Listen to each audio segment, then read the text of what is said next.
আসি আলোচনায়। দুটি আয়াত, প্রথম যে দুটি আয়াতে আল্লাহ তাআলা তার কিছু গুণের কথা বর্ণনা করেছেন। বিশালত্ব, মহান মালিক কত সুমহান, কত বড়, সেইটা পরিমাপ করার মতন জ্ঞান এই পৃথিবীর কারোর নাই। আপনারা নিউটনের নাম শুনেছেন না? যাকে সর্বকালের সেরা বিজ্ঞানী বলা হয়, নিউটন, আইজ্যাক নিউটন। তিনি তার জীবনের একটি পর্যায়ে এসে বলছেন, জ্ঞান সমুদ্রের, এই বিশাল সমুদ্রের পাড়ে যে বেলাভূমি, বালুচর, আমি জ্ঞান অর্জন করতে যত আবিষ্কার, যত থিওরি মানুষকে দিয়েছি, যত গবেষণা করে যা কিছু শিখছি, তা হলো এই সমুদ্র তো পড়ে রয়েছে, তার পাশে যে বালির চর, ওর কিনারায় দাঁড়িয়ে একটি বালুকণা আমি অর্জন করতে পেরেছি, এর বেশি না। আল্লাহ তাআলা তিনি কোরআনে কারিমের ভিতরে বলে দিয়েছেন যে মানুষ, তোমাদেরকে জ্ঞানের সামান্যতম একটি পার্সেন্টেজ দান করা হয়েছে, একটু বেশি উল্লেখযোগ্য না। বলা যায় মানুষ কিছু জানে না। যার জ্ঞানের এই দৈন্যতা, যার জ্ঞানের এই ক্ষুদ্রতা, সে কি তার সুমহান মালিক কত বড় তাকে আন্দাজ করতে পারবে? সম্ভব? এতে 250 ml মনে হয় ধরে, বা 200 ml এর ধারণ ক্ষমতা, এর লোড ক্যাপাসিটি হলো 200 ml। আমি যদি 1 লিটারের বোতলের মুখ খুলে ওতে ঢালি, 200 ml ওতে থাকবে, বাকি 800 ml এই সুন্দর কার্পেটটাকে ভিজিয়ে নষ্ট করে দিবে, ঠিক না? তো মানুষের লোড ক্যাপাসিটি অতটুকু, সে তার রবকে চিনবে না। কিন্তু তাই বলে সে যদি না চেনার ভান করে পড়ে থাকে, তাহলে তার রবের প্রতি তার শ্রদ্ধাবোধ বাড়বে না। এই জন্য আল্লাহ তাআলা তার এই কিতাবের পাতায় পাতায় নিজের পরিচয় তুলে ধরে মানুষের সামনে পেশ করেছেন যে তিনি তোমার সুমহান রব। তুমি সিজদায় তার কাছে তোমার কপাল লুটিয়ে দিয়ে, মাথা নুইয়ে দিয়ে, অবনত মস্তকে তার কাছে সাহায্য চাও, তার তাসবিহ পড়ো, তার মাধ্যমে তিনি তোমার মর্যাদা বাড়িয়ে দিবেন। সুবহানাল্লাহ বলেন। তো আল্লাহ রাব্বুল ইজ্জাতুল জালাল বলছেন, তোমার রবের বিশালতা জানতে গেলে মাথার উপরের আসমান নিয়ে একটু সামান্য চিন্তা করো। মহাশূন্যে বিশাল যে আসমান তুমি দেখতে পাও, ওই আসমানটা, তার দৈর্ঘ্য কত, প্রস্থ কত, পৃথিবীর মানুষের মাপার ক্যাপাসিটি নেই, আছে নাকি? আছে না। ওই সুবিশাল আসমান, মানুষ যার উপরে কোনো কন্ট্রোলিং আনতে পারে না, নিয়ন্ত্রণ আনতে পারে না, হাজার হাজার লক্ষ কোটি গ্রহ নক্ষত্র দিয়ে তিনি সাজিয়ে দিয়েছেন। মানুষের চোখের সামনে যতটুকু মানুষ দেখতে পায়, এটাকে আল্লাহ তাআলা দুনিয়ার আসমান বলেছেন। সামাআদ দুনিয়া, দুনিয়ার আসমান। দুনিয়া হলো আমরা যে পৃথিবীতে বাস করি, এটাকে বোঝানো হয়েছে। তো দুনিয়ার আসমান মানে আকাশ সীমা শুরু হয়নি এখনো। তারই ভিতরে আমাদের এই সৌরজগৎ, বিশাল গ্রহ নক্ষত্রপুঞ্জ, সব কিছু চলাচল করছে ডিসিপ্লিনের সাথে, সুশৃঙ্খলতার সাথে। কোথাও কোনো বিশৃঙ্খলা দেখা যায় না। যাই, আল্লাহ নিজে বলছেন, আশ-শামসু তাজরি লিমুস্তাকাররিল লাহা যালিকা তাকদীরুল আজিজিল আলীম। সূর্য নিজের কক্ষপথে ঘুরে বেড়ায়, এটি পরাক্রমশালী মহাবিজ্ঞানী আল্লাহর পক্ষ থেকে নির্ধারিত একটি কক্ষপথ। কয়টা বিমান ওড়ে আকাশে, তাই বিমানের সাথে বিমান সংঘর্ষ লেগে ক্র্যাশ হয়, পাখির সাথে লাগে। ঢাকা থেকে কোনো বিমান যদি ফ্লাই করে জেদ্দায় যাবে, তাহলে এখানকার রাডার আর এখানকার রাডারের একটা যোগাযোগ হয়ে যায়।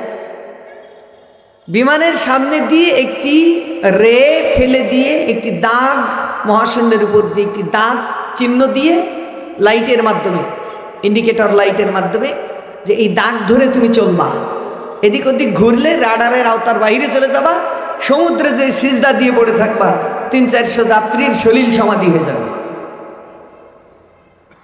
ওই রাডার ক্রমাগত এই রাডারের সাথে যোগাযোগ করে, আর এয়ারক্রাফটের যিনি পাইলট থাকেন, কেবিন ক্রু থাকেন, তিনি তার সামনের মনিটরে দেখে দেখে সুইচ টিপে টিপে ওইদিকে নেন। গল্প গুজব করতে করতে এদিক ওদিকে চলে গেলে, যে ইন্দোনেশিয়ার বিমান যেমন ক্রাশ হয়ে গেল কিছুদিন আগে, ওইরকম হয়ে যায় মালয়েশিয়ার বিমান। এটা কঠিন কাজ না সহজ কাজ?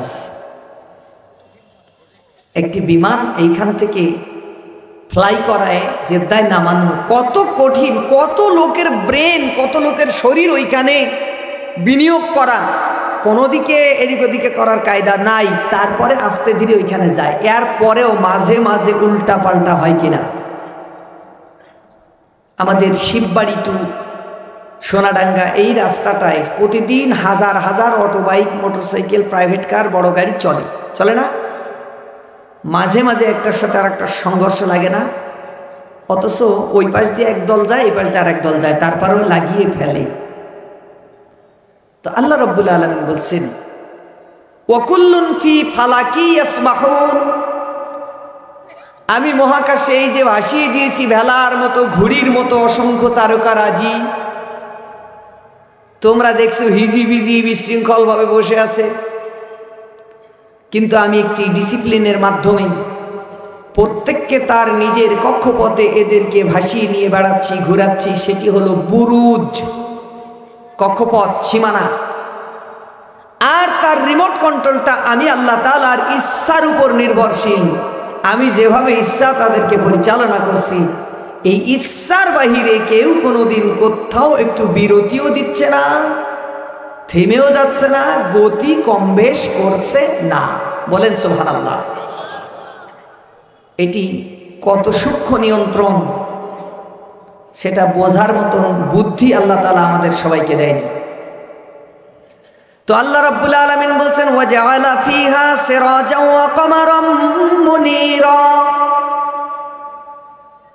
আমি ওই আসমানে কতক নক্ষত্রকে আলো বিশিষ্ট করেছি, উজ্জ্বল নিজস্ব আলো আছে। যেমন আমাদের যে সূর্য সৌরজগতে, যাকে কিবলা করে আমাদের পৃথিবী, বুধ, শুক্র এই গ্রহগুলো ঘুরে বেড়ায়, ওই সূর্যের নিজস্ব জ্বালানি আছে, আলো আছে। সোলার সিস্টেম নিয়ে যারা গবেষণা করেন তারা বলছেন, সূর্যের একদিনের জ্বালানি খরচ বহন করার জন্য পৃথিবী বিক্রি করলেও তা হবে না। জোরে করে সুবহানাল্লাহ বলেন তো। একদিনের ফুয়েল কস্ট সূর্যের, পৃথিবীটা টোটাল যদি বিক্রি করে দেয়া হয়, তবুও সেই টাকায় সূর্যের একদিনের জ্বালানি খরচ হবে না। প্রতিদিন তাকে এই lakh lakh metric ton helium gas কে দিচ্ছেন? আল্লাহ তাআলা। তো তাতে করে কি আল্লাহ তাআলার ফুয়েল ট্যাঙ্ক খালি হয়ে যাচ্ছে? তো সূর্য তার আলো দিয়ে তার যে জগৎ, সৌর জগৎ, সেটাকে আলোকিত করে রেখেছে, উত্তাপ দিচ্ছে, তার মাধ্যাকর্ষণ শক্তি, গ্র্যাভিটেশন পাওয়ার যেটি, সেটা দিয়ে বাকিদেরকে নিয়ন্ত্রণ করছে। সূর্যের তো আলো আছে।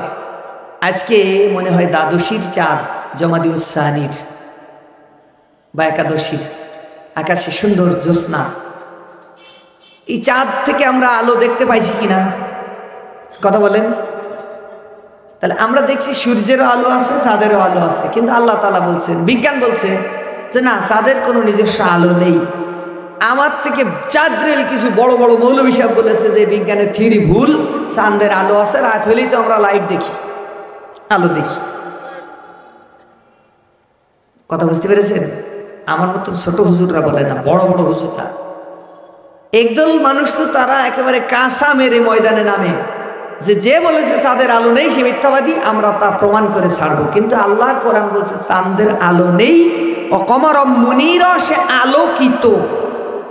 সুবহানাল্লাহ। কোন আমি বলছিলাম না এখানে সায়েন্স আছে?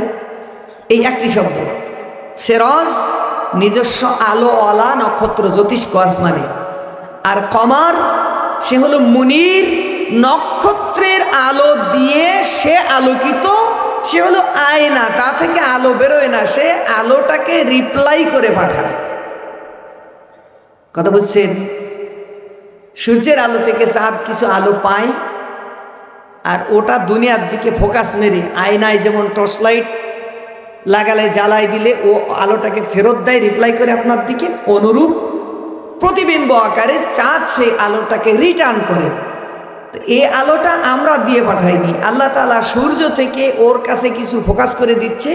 বিপরীত দিকে রাত হলে বান্দারা একেবারে ঘুটঘুটে অন্ধকারে বিপদে পড়ে যাবে, এই জন্য চাঁদ থেকে কিছু স্নিগ্ধ আলো সূর্য থেকে নিয়ে ট্রান্সফার করে চাঁদের মাধ্যমে আমাদেরকে দিচ্ছে। সুবহানাল্লাহ বলেন। এই যে মেকানিজম, এই যে ক্ষমতা, এটি কি ছোটখাটো কোনো ব্যাপার না। আপনি বলতে পারেন এসব নিয়ে চিন্তা